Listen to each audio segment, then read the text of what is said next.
everybody. I'm Candid Frank. He's Aaron William Freeland, and the excitement builds. We are now in a 3-game winner-take-all series for the World Series, and I got to tell you, being the World Series champ is a big thrill. And the first thing I'm going to lead off with is say this: how many people thought, never mind the beginning of training camp, but how many people when this series started really thought that the Jays had a chance against the Los Angeles Dodgers?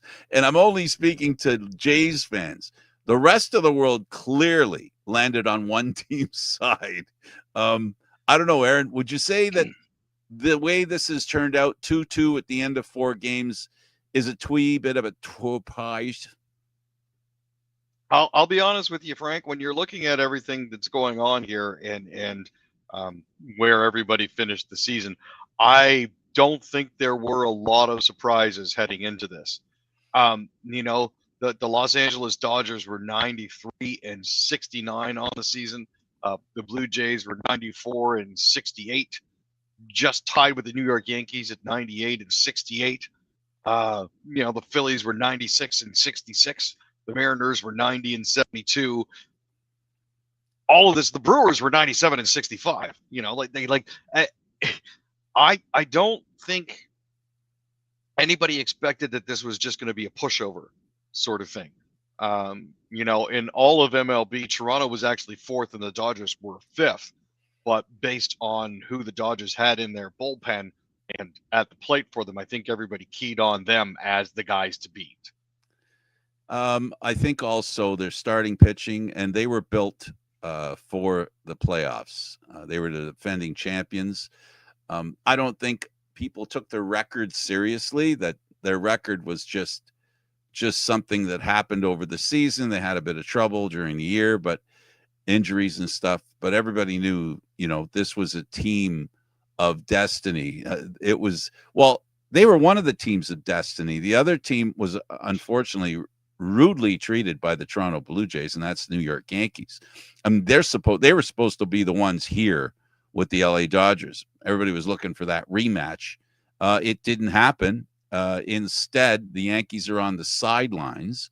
The Jays right now have the home field advantage right now, because there's 2 games left in Toronto, 1 in, of course, LA, and they may not need the 7th, depending on who wins tonight and who wins tomorrow. If the same team wins tonight and tomorrow, the series will be over. If the Jays can win tonight, that would just be fantastic. And I guess what they have to do is what happened with Shohei Ohtani, what happened with him last night. I think a lot of people are going to be saying that part of what happened last night was due to the fact that Ohtani played as much as he did in Game 3. They may not necessarily be wrong. Switching from batting to pitching isn't easy, but after an 18-inning marathon, to turn it around less than 20 hours later and be ready to go again is quite a feat by anyone. Let's be honest. Anticlimacticness is something that could enter into the conversation. Yeah, and I think part of what didn't help was the fact that they pitched around Lucas to get to Guerrero. If I recall correctly, Lucas was walked. That brought Guerrero to the plate, and then Ohtani got himself in trouble falling behind in the count, and then left a huge hanging sweeper high in the zone. And that was really all she wrote. That ball got out of there in a hurry, which, they added to the win. They added to the run total by the end of it. The round mound of Pound Town. Alejandro Kirk was doing his thing. He played another phenomenal game, as he does. It's one of those things. It's one of those things where the Jays weren't looking for Alejandro; they were looking for somebody completely different, and he stole the spotlight. And I think him in tandem with Vladdy has been a fantastic 1-2 offensive punch. Not only that, he's been calling a great game from behind the plate too for their respective pitchers. He sure has. He sure has. Really good player, really good work, amazing talent. And this whole Jays team, they we sometimes, Aaron, need a reminder of what creates championship teams, and what creates championship teams is teams. It's how well the whole team plays. Everybody makes a contribution. Nobody disappoints. Nobody leaves anything on the table. And essentially, that's the formula for the Blue Jays. You don't know who's going to come through, but you do know when necessary, the stars do come through. Move on to Bassett. Great pitcher, normally a starter. He has handled this switch to long relief really well, hasn't he? He really has. Back when he was originally picked back in 2011 in the 16th round, he just wrapped up his college career as the shutdown relief option at the University of Akron. Fast forward 14 years, he had been working his way into John Schneider's circle of trust in the playoffs. Tuesday night, 2 scoreless innings in Game 4 against the Dodgers.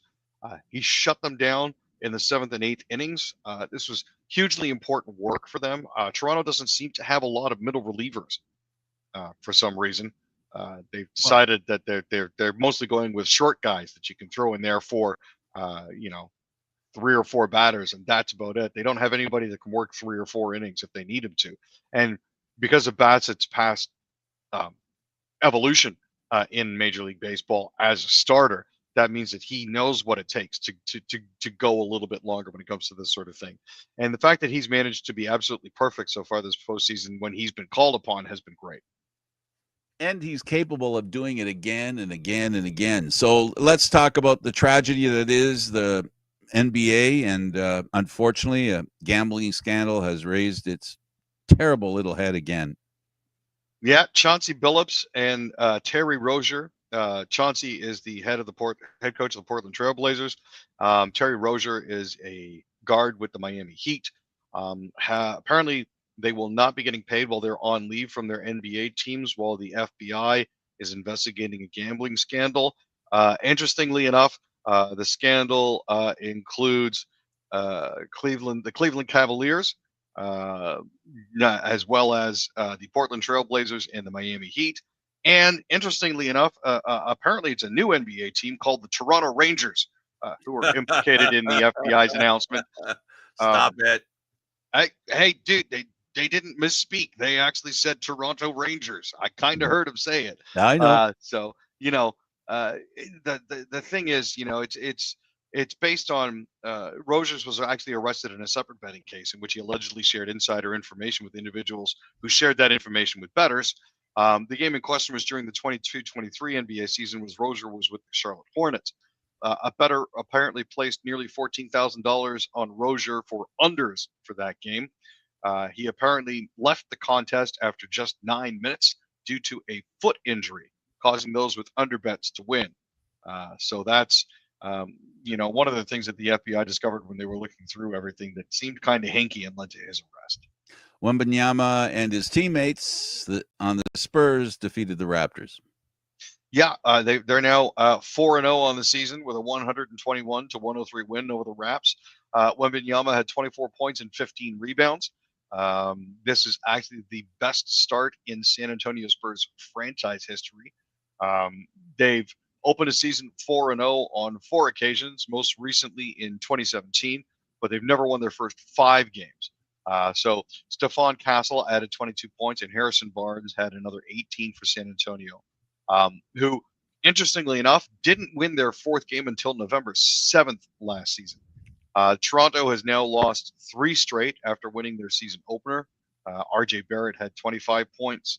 Colin Murray-Boyles had 19, and Emmanuel Quickly had 15 for the Raptors. Absolutely. So not a good start. Fernandez, tennis, Canada, great player. Oh, yeah. She powered past Lise to reach the Hong Kong quarterfinals. She beat Eva 6-4, 6-1. It was a 68-minute match. She was actually listed as the 2nd seed and won 73% of her first serve points and broke Lise 4 times. She finished with 3 aces, 1 double fault, and won 5 straight games to close out the match. First season for PWHL's Vancouver, they signed their first 3 draft picks. Yeah.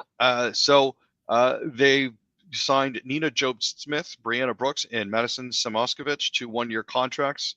They announced yesterday. Um, Job-Smith actually joins the club as after having served as captain for the University of Minnesota Duluth in 24-25. Brianna Brooks is 23 years old. She's from Whitby, Ontario. Was selected in the 4th round pick out of Penn State. And Samoskevich was selected in the 5th round, 39th overall, and had 84 points through 168 career games with Quinnipiac University. So, getting some good young talent. Skate Canada, Sadovsky. Yeah, Sadovsky is really looking forward to this. There's going to be a battle coming for the first, for the actually only spot in the 2026 Milan Cortina Olympics for Canada. Sadowski is going to be amongst the 18 Canadian athletes across all events competing at the Skate Canada International in Saskatoon. Stephen Gogolev is actually having a bit of a resurgence, and Keegan Messing is coming back to figure skating after a bit of an absence for injury. So good to see that there's going to be a little bit of competition out there for that. Caulfield sets the Habs record, 11th straight overtime goal. Yeah, so they've beat the Kraken 4-3 after suffering a bit of an oopsie in the third period. They had a 3-0 lead midway through the third, but Brandon Montour had 2 goals and Shane Wright got between them. So it was sort of a Montour situation as the Kraken came back in the third. But unfortunately, they weren't able to get past the fact that Caulfield still had a little bit left in the tank. He's had 37 goals and 70 points last season. He has 4 multi-goal games so far this season. And with that 11th career overtime goal, he now leads the Canadiens. Sens Tuesday, Bedard scores 3 as Hawks knock the Sens off 7-3. Yeah, that was not a day in which the Sens covered themselves in glory, unfortunately. First career hat trick for Connor Bedard, so that's awesome for him. Frankie Nazar and Louis Crevier each had a goal and an assist for Chicago. This is their 3rd win in 4 games. Ryan Donato and Colton Dock also scored. Now, Ottawa had won 3 in a row coming into this, including beating Boston 7-2 the night prior. But unfortunately, they just couldn't keep it going.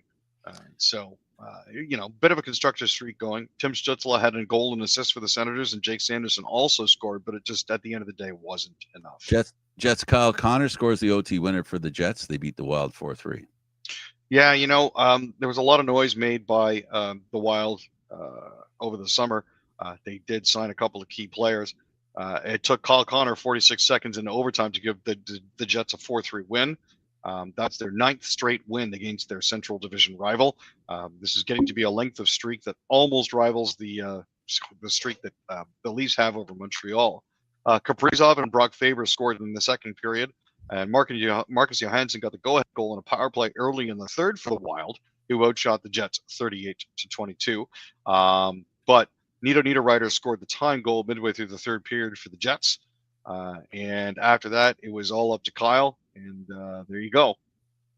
Oilers beat the Mammoth 6-3. Yeah. Now the Mammoth had actually been carrying a bit of a win streak coming into this.